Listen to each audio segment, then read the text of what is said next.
नमस्कार दोस्तों, स्वागत है आप सभी का SRL एकेडमी के YouTube चैनल पर। दोस्तों, आज के इस वीडियो के अंतर्गत हम देखने वाले हैं कि हमारी जो अंतःस्रावी ग्रंथियां होती हैं, उन अंतःस्रावी ग्रंथियों के अलावा कुछ ऐसी कोशिकाएं हैं जो हमारे शरीर में पाई जाती हैं, और वो कोशिकाएं भी आपके क्या स्रावित करती हैं? हार्मोन स्रावित करती हैं। तो एक तो हम उनके बारे में देखने वाले हैं, और उसके बाद में हम ये देखेंगे कि जो हमारे हार्मोन होते हैं ये किस प्रकार से हमारे शरीर के अंदर कार्य करते हैं और ये कितने प्रकार के होते हैं। ये सब कुछ आपको आज के इस वीडियो के अंतर्गत देखने को मिलने वाला है। इस कारण वीडियो को पूरा जरूर देखें, और साथ साथ में यदि आप हमारे चैनल पर नए हैं तो हमारे चैनल को सब्सक्राइब जरूर करें और वीडियो को लाइक और शेयर भी जरूर करें। तो अब हम बात करते हैं कि हमारे शरीर में कुछ ऐसी कोशिकाएं हैं जिनसे क्या होते हैं, कुछ हार्मोन स्रावित किए जाते हैं।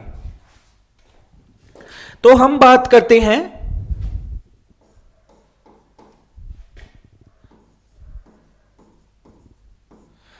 अन्य हार्मोन।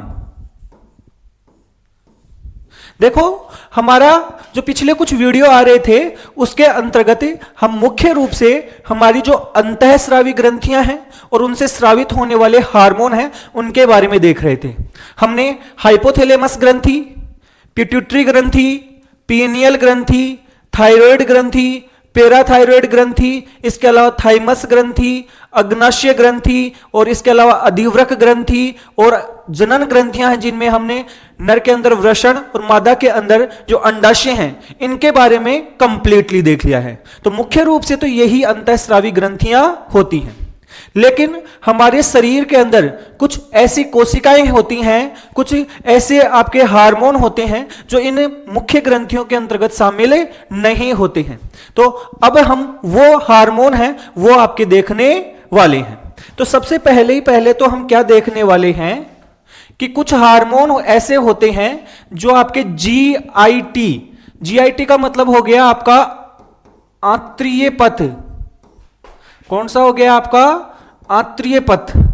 इसके द्वारा कुछ हार्मोन स्रावित किए जाते हैं। हमारी जो आमाशय है, हमारी जो छोटी आंत है, इनके द्वारा भी कुछ हार्मोन होते हैं वो स्रावित किए जाते हैं। अगर मैं एकदम शॉर्ट में आपका एक डायग्राम बनाऊं तो देखो, ऐसे हमारा क्या होता है? आमाशय होता है। यह छोटी आंत का पहला हिस्सा होता है, और यहां पर आपका क्या होता है? अग्नाशय होता है। क्या होता है? अग्नाशय। यहां पर क्या होता है? लीवर होता है, और लीवर से क्या निकलती हैं? आपकी वाहिनियां होती हैं, वो निकलती हैं, और वो आपकी अग्नाशय वाली वाहिनी के साथ जुड़ के यहां पर आपके क्या सिक्रिएट करती हैं? अपने पदार्थ सिक्रिएट करती हैं। इसके नीचे की तरफ एक छोटा सा आपका क्या पाया जाता है? पित्ताशय पाया जाता है। तो यह हमारा नॉर्मली क्या है? हमारा जो आंत्रीय पथ है वो है। यहां पर यह अग्नाशय है, आपने देख ही लिया था। तो इसमें कुछ कोशिकाएं होती हैं, यहां पर कुछ ऐसी कोशिकाएं होती हैं जिनसे भी कुछ हार्मोन स्रावित किए जाते हैं। तो वो कौन कौन से हैं? सबसे पहले हम बात करते हैं। सबसे पहले जो हमारा आमाशय है, इस आमाशय के अंदर कौन सी कोशिकाएं पाई जाती हैं? जी सेल्स पाई जाती हैं। जी कोशिकाएं पाई जाती हैं। जी का मतलब आप याद रख लो, गैस्ट्रिक। और गैस्ट्रिक शब्द हम किसके लिए काम में लेते हैं? आमाशय अर्थात स्टोमक के लिए काम में लेते हैं। आप सबको पता होगा कि हमारा जो आमाशय होता है, इस आमाशय के अंदर अपने कुछ कोशिकाएं होती हैं, उनके द्वारा HCl और इसके अलावा हम बात करें आपका पेप्सिनोजन,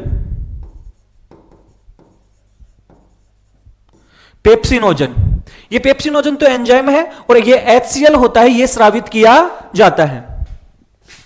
और ये जो कोशिकाएं होती हैं वो होती है हमारी ऑक्जेंटिक कोशिकाएं, ऑक्जेंटिक सेल होती हैं जिनके द्वारा ये स्रावित किए जाते हैं।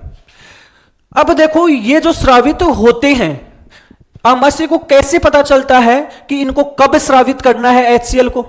क्या हमेशा ही HCl स्रावित होता रहता है? नहीं।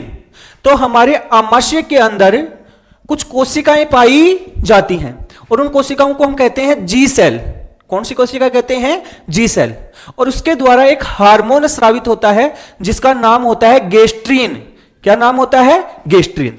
तो याद रखो कि हमारी एक कोशिका है, कौन सी? जी कोशिका। कहां पाई जाती है? आमाशय में। याद रखना, कहां पाई जाती हैं? आमाशय में। और इसके द्वारा एक हार्मोन स्रावित किया जाता है और उसका नाम होता है गेस्ट्रीन। कौन सा हार्मोन होता है? गेस्ट्रीन हार्मोन होता है। और यह हार्मोन काम क्या करता है? यह हार्मोन हमारा जो आमाशय है, इस आमाशय की जो कोशिकाएं हैं, जो आपकी क्या स्रावित कर रही हैं? HCl और पेप्सिनोजन स्रावित कर रही हैं, इनके स्राव को क्या करता है? बढ़ाता है। तो सीधा सीधा ये मान लो कि ये आमाशय के अंदर आपकी HCl के स्राव को क्या करता है? बढ़ाता है। तो ये इसका कार्य हो गया है। आमाशय में HCl स्राव होता है, उसको क्या करता है? बढ़ाता है।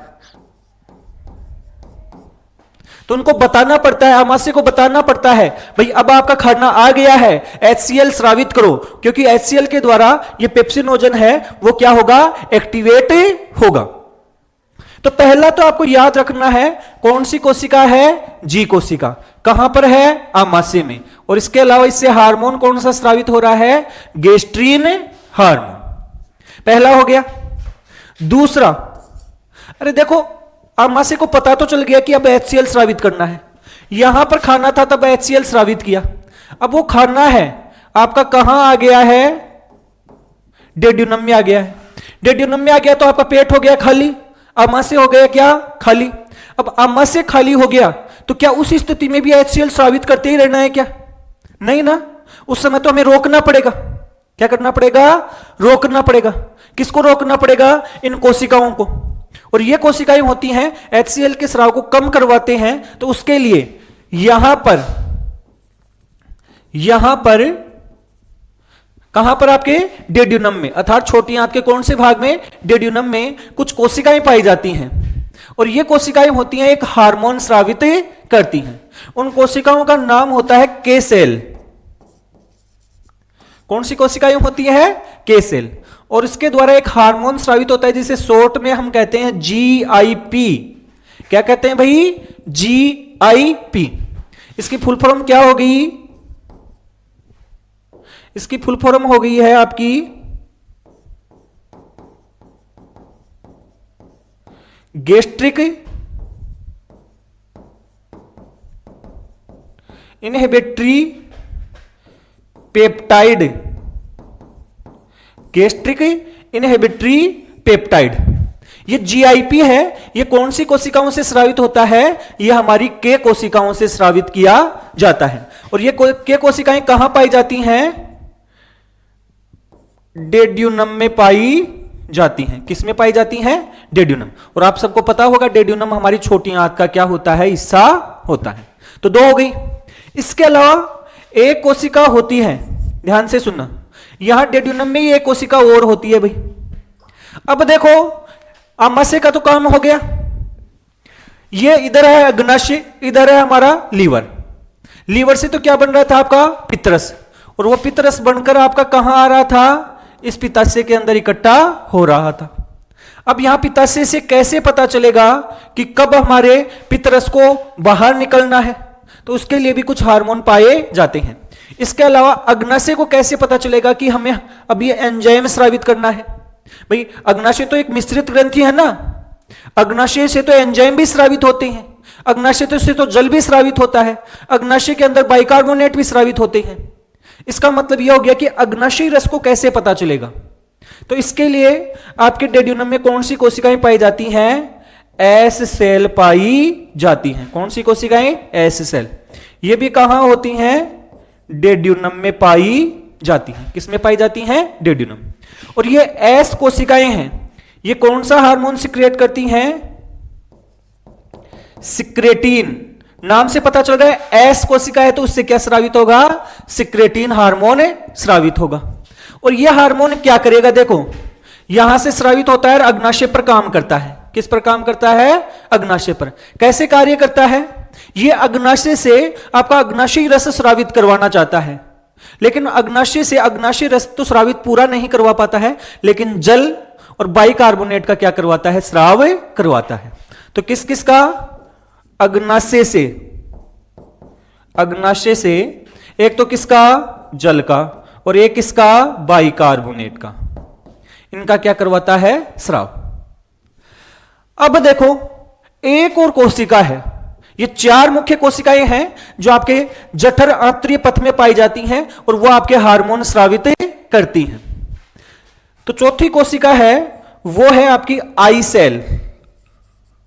कौन सी कोशिका है, आई सेल, और ये भी कहां पर है, डेड्यूनम में ही है। कहां पर है, डेड्यूनम में। और इससे कौन सा हार्मोन स्रावित हो रहा है, इससे एक बहुत ही महत्वपूर्ण हार्मोन स्रावित होता है जिसका नाम होता है क्या, कोलीसिस्टोकाइनिन,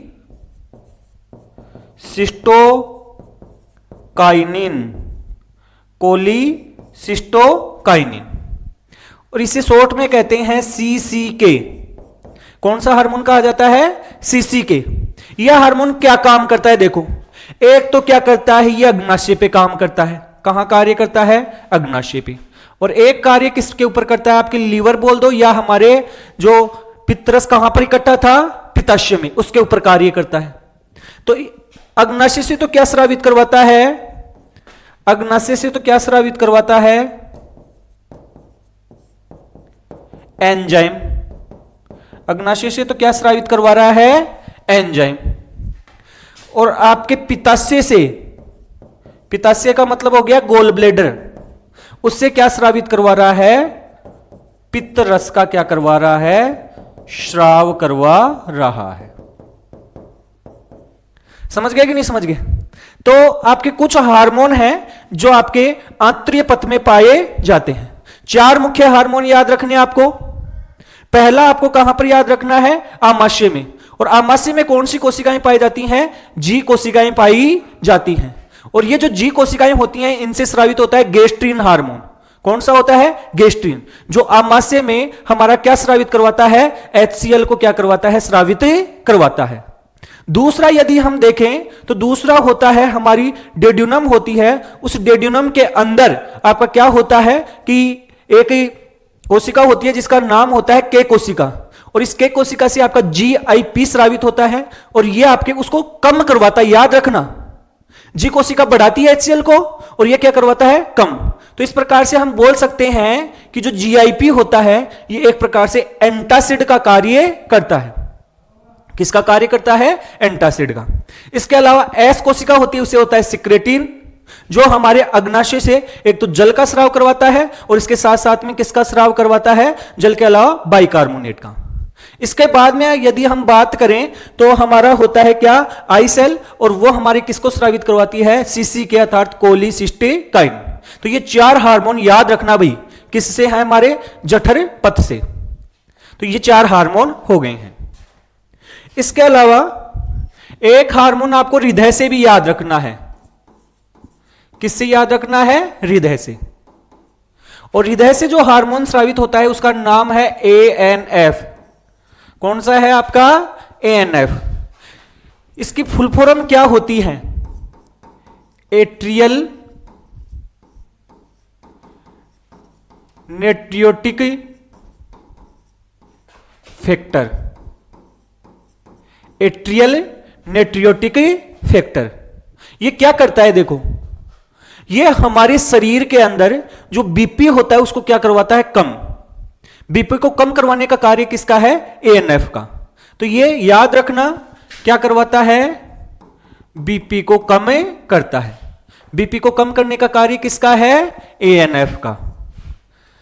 तो ये आपको याद रखना है। कैसे करता है भाई, बीपी को कम कैसे करता है, ये हमारी जो रक्त वाहिनियां होती है ना, जैसे छोटी है तो उसको फैला देता है, जो पतली रक्तवाहिनी होती है उसको क्या कर देता है, चौड़ी कर देता है। और जब चौड़ी कर देता है तो उससे क्या हो जाता है, ब्लड प्रेशर क्या हो जाता है, कम हो जाता है।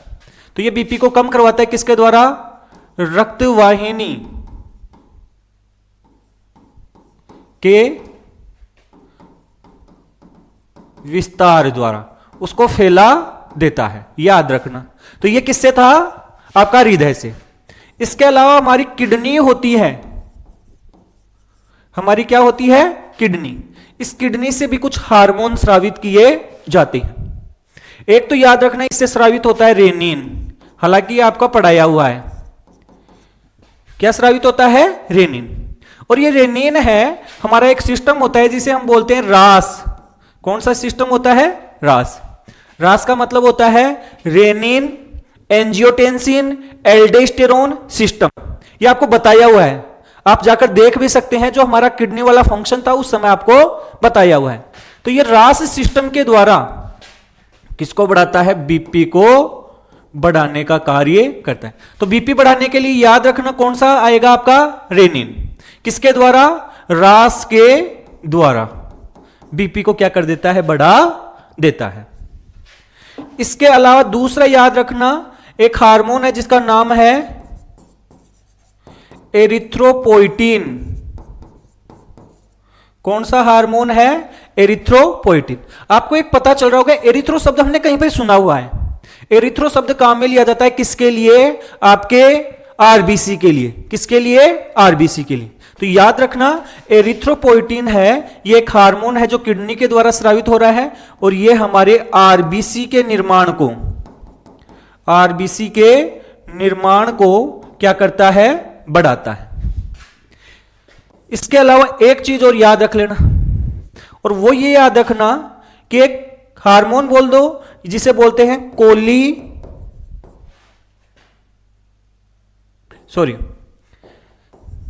जिसका नाम है कैल्सीट्रायोल। क्या नाम है? कैल्सीट्रायोल। और ये कैल्सीट्रायोल होता है, ये हम बोलते हैं सक्रिय विटामिन D3। सक्रिय जो हमारा विटामिन D3 होता है उसका नाम होता है कैल्सीट्रायोल। ये किसके द्वारा स्रावित हो रहा है? ये हमारी किडनी के द्वारा ही स्रावित हो रहा है। और ये हमारे कैल्शियम के अवशोषण को बढ़ाता है। कैल्शियम के अवशोषण को क्या करता है? बढ़ाता है। तो ये आपको याद रखना है। तो अभी हमने कुछ ऐसे हार्मोन देखे हैं जो आपकी अंतःस्रावी ग्रंथियों से तो स्रावित नहीं हो रहे हैं, लेकिन हमारे शरीर में स्रावित होते हैं।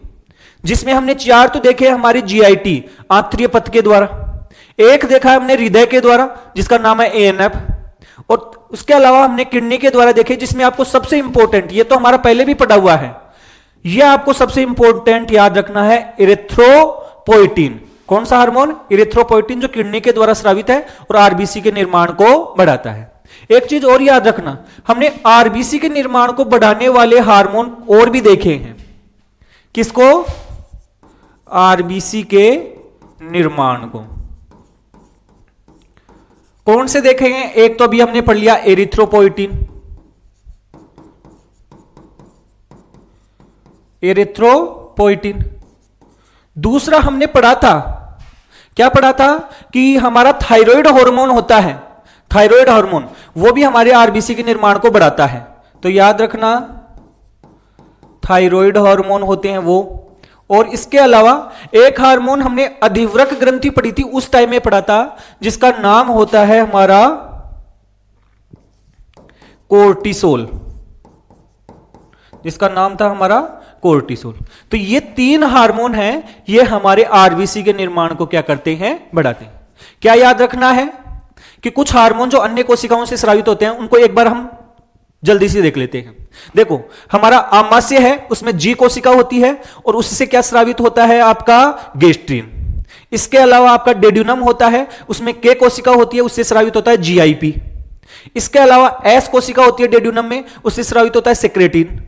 इसके अलावा एक कोशिका आई होती है, और उससे कौन सा स्रावित होता है? सीसीके। इसके अलावा हमारा हृदय होता है, उससे स्रावित होता है एएनएफ। इसके अलावा हमने किडनी से देखा है एरिथ्रोपोइटिन। इसके अलावा किडनी से एक और देखा है, और उसका नाम है हमारा रेनिन। एक और चीज देखा हमने, कैल्सीट्रायोल। तो ये सारे के सारे हार्मोन हैं, ये आपके स्रावित होते हैं। तो ये हमारे हार्मोन वाला पोर्शन है, ये कंप्लीट हो गया है। अब हम देखेंगे हमारे हार्मोनों के प्रकार। क्या देखने वाले हैं? हार्मोनों के प्रकार।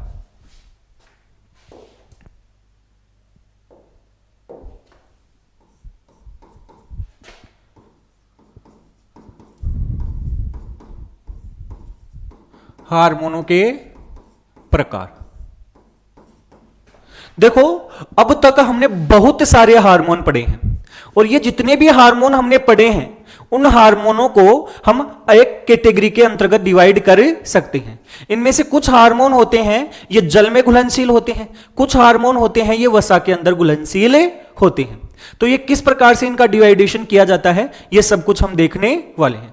आप सबको ये लग रहा होगा कि ऐसे कुछ छोटे छोटे हार्मोन आपने तो बता दिए, हमने तो कहीं पर पढ़े ही नहीं। तो भाई आजकल के जो पेपर आ रहे हैं, जैसा कि आजकल हम देख रहे हैं कि जो आरएसएस भी है, जो आरपीएससी है, जैसे डीप में जाकर प्रश्न पूछ रही है। और अभी तो हमारे जो आरएसएस भी बोर्ड के जो अध्यक्ष हैं आलोक राज जी, उन्होंने भी बता दिया है।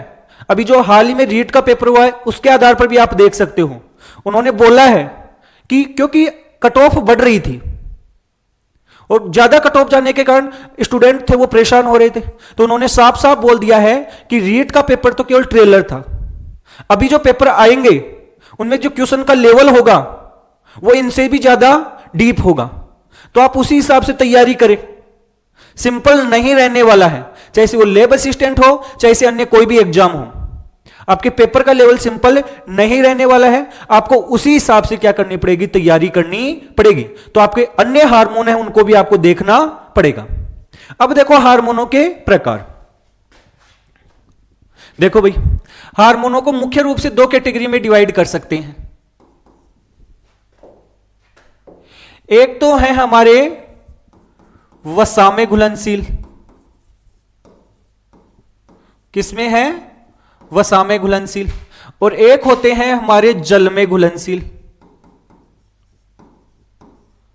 जल में घुलनशील। देखो, वसा में घुलनशील जो आपके हार्मोन हैं वो मुख्य रूप से आपके स्टेरॉइड प्रकार के हार्मोन होते हैं।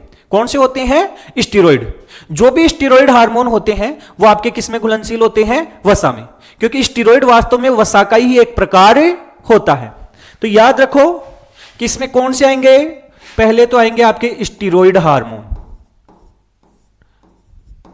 कौन से आएंगे, आपके स्टेरॉइड हार्मोन। ध्यान से सुनना कि जो भी स्टेरॉइड हार्मोन होते हैं ये हमारे शरीर के अंदर जो कोलेस्ट्रॉल होता है उसी से बनते हैं। कोलेस्ट्रॉल में ही कुछ चेंज वगैरह होकर उससे क्या बनते हैं, हार्मोन। तो याद रखना कि जो भी स्टेरॉइड हार्मोन होते हैं वो किससे बनते हैं, कोलेस्ट्रॉल से बनते हैं। एक तो ये चीज याद रखना। अब कौन कौन से होते हैं, ध्यान से सुनो। एक तो जो लिंग हार्मोन जो भी हैं, कौन से हार्मोन, लिंग, चाहे से वो हम बात करें मादा लिंग हार्मोन हो या नर वाले लिंग हार्मोन हो। कहने का मतलब टेस्टोस्टेरोन, टेस्टोस्टेरोन, या इसको हम एंड्रोजन भी कहते हैं। इसके अलावा प्रोजेस्टेरोन, कौन सा हार्मोन हो गया, प्रोजेस्टेरोन। इसके अलावा एस्टेरोजन।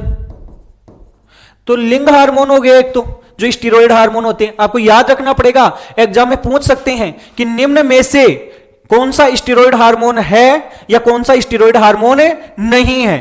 तो आपको ध्यान देना पड़ेगा, एक तो लिंग हार्मोन है वो आपके स्टेरॉइड हार्मोन है। इसके अलावा और कौन से हार्मोन हो गए आपके, एड्रिनल कोर्टेक्स के जो भी हार्मोन हैं। किसके हार्मोन भाई, एड्रिनल कोर्टेक्स। एड्रिनल कोर्टेक्स से कौन कौन से हार्मोन स्रावित हो रहे थे, आपको बताया था। एड्रिनल कोर्टेक्स में 3 परत हैं। कितनी परत हैं, 3। GFR, कौन सी प्रति, GFR, zona glomerulosa, zona fasciculata, zona reticularis, ये 3 परत थी।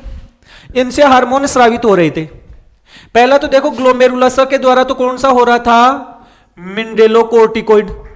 कौन सा हो रहा था, मिनरेलोकोर्टिकोइड। और जिसका सबसे इंपॉर्टेंट उदाहरण था कौन सा, एल्डोस्टेरोन। इससे हो रहा था आपका ग्लूकेकोर्टिकोइड, और जिसका सबसे इंपॉर्टेंट उदाहरण था कोर्टिसोल। और इससे स्रावित हो रहे थे एंड्रोजन। तो एंड्रोजन तो हमने पढ़ ही लिए। अब और कौन से हार्मोन हैं? तो देखो एड्रिनल कोर्टेक्स से आपका एक तो आ गया एल्डोस्टेरोन। कौन सा हार्मोन आ गया? एल्डोस्टेरोन। और इसके अलावा एक कौन सा आ गया आपका? कोर्टिसोल। तो याद रखना, क्या याद रखना है? आपको ध्यान रखना है कि हमारे शरीर के अंदर कौन कौन से स्टेरॉइड हार्मोन पाए जाते हैं। हमारे शरीर के अंदर जो लिंग हार्मोन होते हैं, चाहे से वो टेस्टोस्टेरोन हो, चाहे से वो एस्ट्रोजन हो, चाहे से वो प्रोजेस्टेरोन, नर और मादा दोनों के लिए बात करें, एक तो वो हार्मोन होते हैं। इसके अलावा जो एड्रिनल कोर्टेक्स होता है, जिससे आपका एल्डोस्टेरोन हो गया, जिससे आपका कोर्टिसोल हो गया, और इसके अलावा एंड्रोजन हो गया, ये सभी के सभी हार्मोन होते हैं, ये आपके स्टीरॉयड हार्मोन होते हैं और ये वसा में घुलनशील होते हैं। ध्यान रखना है। इसके बाद में दूसरा जो आपके वसा में घुलनशील है वो है आपका आइडोथायरोनिन। कौन से हार्मोन? आइडोथायरोनिन। और ये आइडोथायरोनिन हार्मोन कौन कौन से हैं? हमारे T3 और T4। हमने आइडोथायरिन पढ़ा था ना, ट्राई आइडोथायरोनिन और टेट्रा आइडोथायरोनिन, जो हमारे थायरोक्सिन हार्मोन है, वो आपके इसके अंतर्गत आते हैं। तो ये तो हो गए हमारे किस में घुलनशील हो गए? वसा में घुलनशील हार्मोन हो गए। अब देखते हैं हम जल में घुलनशील हार्मोन, अर्थात ऐसे हार्मोन जो आपके जल के अंदर घुलनशील होते हैं। देखो, जल में घुलनशील हार्मोन होते हैं, उनकी भी दो कैटेगरी होती हैं। इसकी भी दो कैटेगरी हैं। एक तो है एमीन व्युत्पन्न, एक तो कौन से हैं? एमीन व्युत्पन्न। एमीन का मतलब क्या हो गया? देखो, सामान्य तौर पर आप देखो कि जो एमिनो अम्ल होते हैं, क्या होते हैं? एमिनो अम्ल। इन एमिनो अम्ल में से एक एमिनो अम्ल, जैसे आप कोई सा भी मान लो, यहां पर होता है COOH समूह, यहां पर होता है NH2 समूह, यहां पर हो गया R, यहां पर हो गया H। तो ये तो एमिनो अम्ल है। जब एमिनो अम्ल में से ये आपका कार्बोक्सिलिक अम्ल वाला समूह होता है, उसको उठा दिया जाता है, तो ये बच गया आपका एमीन। क्या बच गया है? एमीन। तो इससे कोई हार्मोन बनेगा, इससे क्या बनेगा? कोई हार्मोन। तो वो किस में आएगा? एमीन व्युत्पन्न में। तो एमीन व्युत्पन्न में कौन कौन से आते हैं?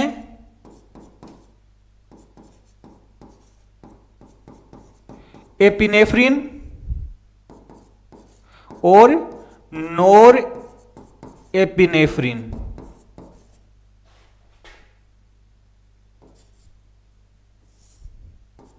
नोर एपिनेफ्रिन कहने का मतलब ये दोनों हार्मोन जो आपके एड्रिनल ग्रंथि के कहां से स्रावित हो रहे थे? मेडुला वाले भाग से स्रावित हो रहे थे। वो हार्मोन आपके कौन सी कैटेगरी में आएंगे?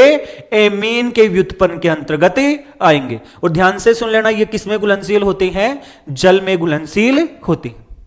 और अब आ जाती है हमारे हार्मोनों की सबसे मुख्य कैटेगरी, और वो होती है आपके पेप्टाइड या प्रोटीन प्रकार के हार्मोन। देखो, प्रोटीन होता है उसको पॉलीपेप्टाइड बोलते हैं, और आपके पेप्टाइड, तो पेप्टाइड और प्रोटीन वाले वो एक ही कैटेगरी के हैं। वो सभी के सभी आपके किससे बने हैं? प्रोटीन प्रकृति के ही होते हैं।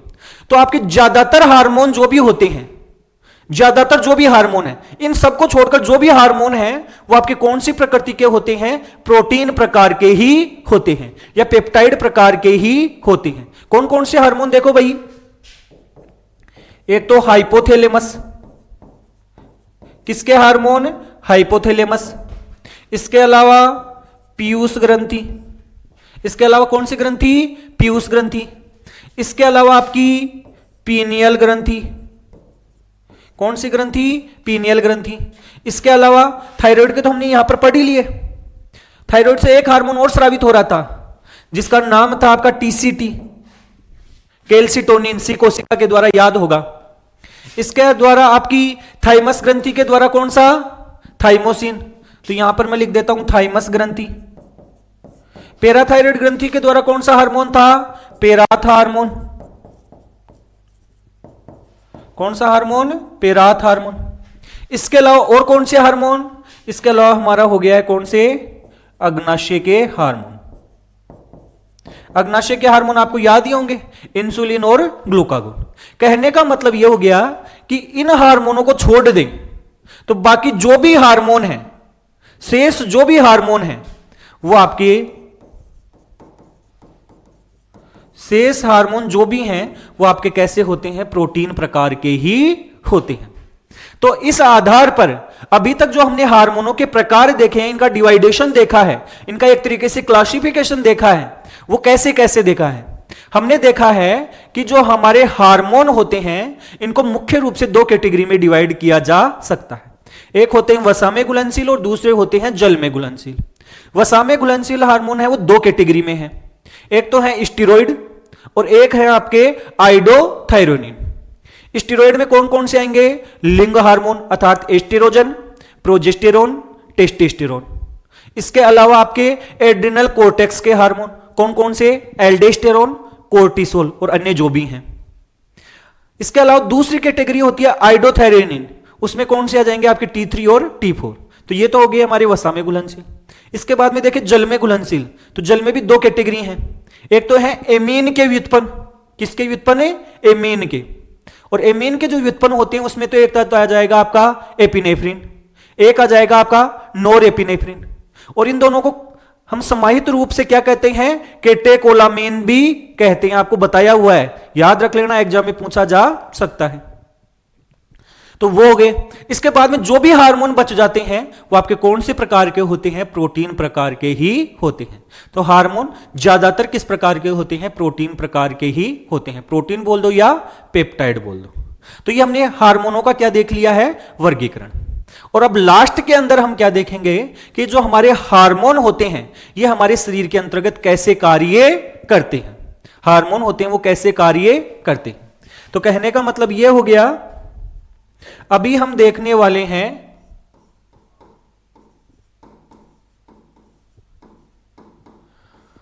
हार्मोनों की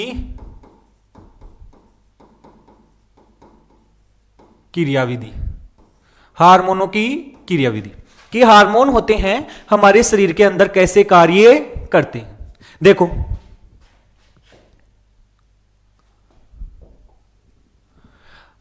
जो हार्मोन है मेनली दो ही कैटेगरी के है ना, एक तो है वसा में घुलनशील। किसमें घुलनशील है, वसा में घुलनशील। और एक है हमारे जल में घुलनशील। तो वसा में घुलनशील होते हैं उनका कार्य करने का तरीका अलग प्रकार का होता है, और जो जल में घुलनशील होते हैं उनका काम करने का तरीका अलग प्रकार से होता है। तो दोनों को हम देख लेते हैं। पहले हम देखते हैं कि वसा में घुलनशील है वो कार्य कैसे करते हैं। देखो कोई भी हार्मोन है वो कहां पर कार्य करता है, अपनी लक्ष्य कोशिका। कहां पर कार्य करेगा, लक्ष्य कोशिका। भाई हार्मोन होते हैं जहां पर भी बनते हों, लेकिन वो रक्त के द्वारा आपकी लक्ष्य कोशिका तक पहुंचे जाते हैं।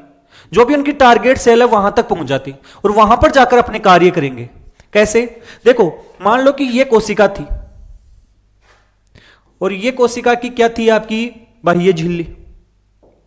कोशिका झिल्ली थी कि नहीं थी, और ये कोशिका झिल्ली होती है किसकी बनी होती है, यदि आपको पता हो तो। कोशिका झिल्ली किसकी बनी होती है, वही सामान्य तौर पर फोस्फोलिपिड की बनी होती है। किसकी बनी होती है, फोस्फोलिपिड की।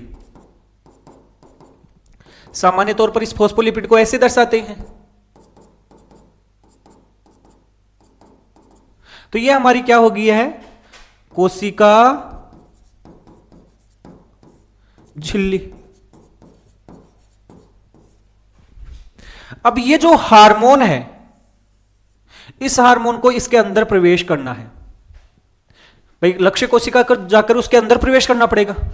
अब देखो हार्मोन कैसा है, लिपिड जैसा, वसा में घुलनशील। और कोशिका झिल्ली भी कैसी है, लिपिड से ही बनी हुई है।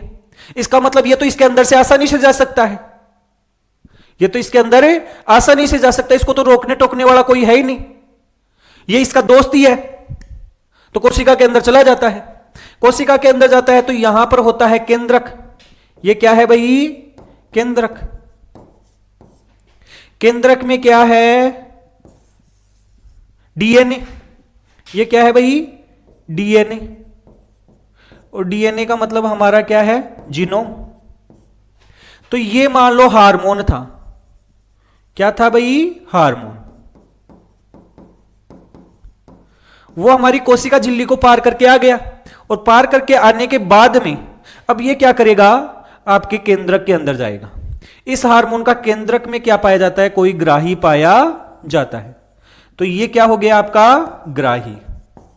तो ध्यान से सुन लेना, जो आपके वसा में घुलनशील आपके क्या होते हैं? हार्मोन होते हैं। उनका ग्राही होता है, उनका जो रिसेप्टर होता है वो सामान्य तौर पर कहां पाया जाता है? आपके केंद्रक में पाया जाता है। किस में पाया जाता है? केंद्रक में। जैसे ही ये दोनों जुड़े, ये हमारे किस पर कार्य करते हैं? डीएनए पर कार्य करते हैं। और डीएनए से क्या बना देते हैं? प्रोटीन बना देते हैं। क्या बना देते हैं भाई? प्रोटीन। और ये प्रोटीन होता है, जैसा भी उस हार्मोन का कार्य था, जैसा भी वो हार्मोन संदेश लेकर आया था, वैसा का वैसा क्या करवा देते हैं? कार्य करवा देते हैं। भाई कोशिका के अंदर कोई कार्य करने के लिए कोई मजदूर वगैरह तो लगे नहीं, प्रोटीन ही काम करती है, तो वो प्रोटीन बना देता है, और प्रोटीन बनवा के फिर वो प्रोटीन अपना काम करने लग जाता है। तो इस प्रकार से वसा में जो घुलनशील आपके क्या होते हैं? हार्मोन होते हैं, वो सीधे कोशिका के अंदर प्रवेश करते हैं, कोशिका झिल्ली को पार करके, और सीधा आपके केंद्रक में पहुंच जाते हैं। केंद्रक में इनका ग्राही होता है, ग्राही से जुड़ते हैं, जुड़ने के बाद आपके डीएनए पर कार्य करते हैं, और डीएनए से एमआरएनए, और एमआरएनए से क्या बनती है? प्रोटीन। और प्रोटीन होती है कोशिका में क्या करती है? कार्य संपादित करती है। तो ये कार्य संपादित होता है, जो भी उस हार्मोन का कार्य था वो संपादित हो जाता है। तो ये तो हो गया वसा में घुलनशील हार्मोन, ऐसे काम करते हैं। दूसरा हम देखेंगे, वो देखेंगे कि जल में घुलनशील है, वो कैसे काम करेंगे। तो जल में जो घुलनशील हार्मोन है, किस में घुलनशील है? जल में। ये भी कोशिका के अंदर प्रवेश करने की कोशिश करते हैं। किस में प्रवेश करने की कोशिश करते हैं?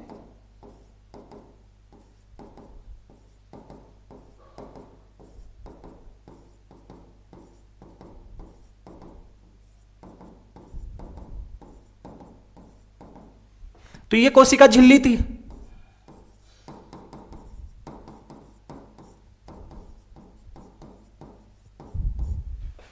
ये हार्मोन यहां पर आया, क्या है ये आपका? हार्मोन। और ये बोल रहा है कि मेरे को तो कोशिका के अंदर जाना है। भाई क्यों जाना है? यहां पर एक गार्ड बैठा है। क्या बैठा है? एक गार्ड। किस पर? कोशिका की झिल्ली पर। और वो गार्ड इससे पूछ रहा है, इस हार्मोन से, कि भाई अंदर क्यों जाना है? बोले मेरे को काम करवाना है। क्या काम करेगा? कि वो तुम अंदर जाके ही बताऊंगा। नहीं भाई, तू अंदर नहीं जा सकता, क्योंकि ये तो बनी है किसकी? फोस्फोलिपिड की। और तू जो है वो तू जल में घुलनशील है। और पानी और आपकी तेल की या घी की बनती है क्या? आप पानी और तेल को मिलाओ, क्या मिल जाएंगे? नहीं ना। तो उनकी तो दोनों की बनती ही नहीं है। तो ये गार्ड इसको मना कर देता है। भाई ये गार्ड क्या बोलता है कि मैं तेरे को अंदर जाने तो नहीं दे सकता, तू जो भी कार्य है मेरे को बता दे। किसको बता दे? मेरे को। मैं अंदर जाऊंगा, और अंदर जाने के बाद में तेरा काम है वो केंद्रक तक पहुंचा दूंगा, तेरा जो भी संदेश है वो आपके केंद्रक तक पहुंचा दूंगा, और केंद्रक उसके अनुसार अपना काम कर लेगा। तो इस कारण ये जो हार्मोन था, इसको तो हम बोलते हैं प्राथमिक संदेश वाहक। प्राथमिक संदेश वाहक। ये संदेश लेकर आया था कहां से? हमारी अंतःस्रावी ग्रंथि से, और लाकर कहां पहुंचा? लक्ष्य कोशिका तक पहुंचा। लक्ष्य कोशिका की कोशिका झिल्ली तक पहुंचा। कोशिका झिल्ली पर गार्ड बैठा है। गार्ड का मतलब इसका ग्राही बैठा है, उससे ये जुड़ता है, दोनों बातचीत करते हैं। कौन? हार्मोन और ग्राही। ये क्या है? ग्राही। तो ये दोनों बात करते हैं। हार्मोन इसके कान में बता देता है, भाई देख किसी दूसरे को तो बताना मत, ये काम करवाना है। तो ये ग्राही होता है, यहां से क्या करवाता है? आपका जो भी संदेश ये लेकर आया था उस संदेश के अनुसार यहां पर क्या बनवाता है, एक रासायनिक पदार्थ उत्पन्न करता है। और यह रासायनिक पदार्थ है, इसे कहा जाता है हमारा द्वितीयक संदेश वाहक। क्या कहा जाता है भाई, द्वितीयक संदेश वाहक। अब ये जाएगा कहां पर, केंद्रक के पास। कहां जाएगा, केंद्रक। केंद्रक में क्या था आपका, केंद्रक में था आपका डीएनए। तो ये यहां पर आएगा और यहां पर आने के बाद क्या बनाएगा, आपका प्रोटीन बनवाएगा। क्या बनवाएगा, प्रोटीन। और ये प्रोटीन है फिर क्या करेगी, कार्य करेगी। तो दोनों में क्या अंतर हुआ, देखो मैं एक बार एकदम सिंपल भाषा में बताने की कोशिश करता हूं कि जो आपका वसा में घुलनशील हार्मोन था, ये अपनी लक्ष्य कोशिका तक पहुंचा। लक्ष्य कोशिका की जो झिल्ली बनी है वो भी वसा की बनी है। तो दोनों दोस्त थे, दोनों ने बात की, देखो भाई मेरे को जाकर बात बतानी है, मेरा काम करवाना है। तो चलो ठीक है, जल्द चला जा, अपने भाई ही है, चला जा। केंद्रक में गया और उसका काम करवा दिया। अब बात आ जाती है जल में घुलनशील। जल में घुलनशील हार्मोन है, वो आया, लक्ष्य अंग तक पहुंचा। लक्ष्य अंग तक पहुंचने के बाद कोशिका झिल्ली उसको अंदर नहीं जाने दे रही। जब अंदर नहीं जाने दे रही है तो फिर काम कैसे करवाए, तो वहां कोशिका झिल्ली पे ये गार्ड बैठा है, मतलब ग्राही बैठा है। उस गार्ड की हार्मोन की आपस में बातचीत होती है। उस गार्ड को बता देता है कि भाई देख मेरे को ये काम करवाना है। गार्ड बोल देता है ठीक है, मतलब ग्राही बोल देता है ठीक है। वो क्या करता है, फिर ग्राही उस संदेश के अनुसार एक दूसरा पदार्थ उत्पन्न करता है, जिसे हम क्या कहते हैं, द्वितीयक संदेश वाहक। और ये द्वितीयक संदेश वाहक है, जो भी बात इसको बताई है वो आपके केंद्रक के पास लेकर जाता है और केंद्रक में डीएनए को बता देता है। डीएनए उसके अनुसार क्या बना देता है, प्रोटीन बना देता है और कार्य हो जाता है। याद हो गया होगा। याद रखना ये द्वितीयक संदेश वाहक है, ये कौन कौन हो सकते हैं हमें याद रखना है। एक तो CAMP है। CAMP का मतलब क्या हो गया, देखो आपने नाम सुना होगा एटीपी का। एटीपी होती है जिसे बोलते हैं एडिनोसिन ट्राईफॉस्फेट। उसी प्रकार से यदि उसमें से 2 फॉस्फेट निकाल देते हैं तो बन जाता है आपका AMP। क्या बन जाता है, एडिनोसिन मोनोफॉस्फेट। और C का मतलब होता है ये चक्रीय रूप में पाई जाती है। तो एक तो CAMP होता है, ये आपका द्वितीयक संदेश वाहक होता है। एक होता है GAMP, ये भी आपका क्या होता है, संदेश वाहक होता है। एक और याद रख लेना IP3। कौन सा याद रखना है आपको, IP3, इनऑर्गेनिक फॉस्फेट 3। ये आपके पाए जाते हैं जो आपके द्वितीयक संदेश वाहक के रूप में कार्य करते हैं। तो ये सब कुछ हमने हार्मोन कैसे काम करते हैं उसके बारे में देखा है। तो आज के इस वीडियो के अंतर्गत हमने हमारे कुछ अन्य हार्मोन थे उनको देखा। उसके बाद में हमारे हार्मोनों को जो क्लासिफिकेशन है, हार्मोनों के जो प्रकार हैं वो देखे। उसके बाद में ये हार्मोन काम कैसे करते हैं हमने देखा। वसा में घुलनशील कैसे काम करता है, हमने देखा जल में घुलनशील है वो कैसे काम करता है। तो ये सब कुछ हमने देख लिया है। आप सबको हमारा ये वीडियो कैसा लगा है, अगर अच्छा लगा है तो वीडियो को लाइक और शेयर जरूर करें। भाई जो भी आपको कुछ डाउट रहता है तो कमेंट में जरूर पूछा करो, और जितना ज्यादा आप कमेंट करोगे आपके डाउट उतने ही सोल्व होंगे। और साथ साथ में आपको अगर ये वीडियो अच्छे लगते हैं तो वीडियो को लाइक और शेयर भी जरूर करें। बाकी हमारे को सपोर्ट करने के लिए, आगे बढ़ाने के लिए आप हमारे चैनल को सब्सक्राइब भी जरूर करें। धन्यवाद।